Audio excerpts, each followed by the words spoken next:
मूर्तिजापूर येथील आदर्श कन्या विद्यालयात पर्यावरणपूरक नैसर्गिक रंगनिर्मिती कार्यशाळा उत्साहात पार पडली। या उपक्रमात विद्यार्थिनींनी निसर्गातील घटक वापरून हानिकारक रंगांना पर्याय तयार केला। या कार्यशाळेने विद्यार्थिनींमध्ये पर्यावरणपूरक जीवनशैलीचा संदेश रुजवला आहे। मूर्तिजापूर येथील आदर्श कन्या विद्यालय व कला कनिष्ठ महाविद्यालयात पर्यावरणपूरक नैसर्गिक रंग निर्मिती कार्यशाळेचे आयोजन करण्यात आले।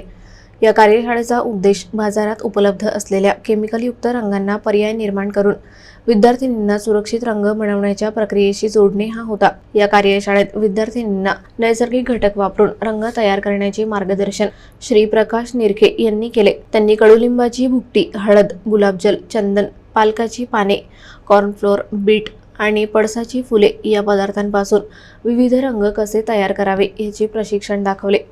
विद्यार्थिनींनी हिरवा रंग पालकाच्या पानांपासून, लाल रंग बीट व कॉर्नफ्लोअर पासून, तर केशरी रंग पळसाच्या फुलांपासून तयार करून प्रत्यक्ष अनुभव घेतला।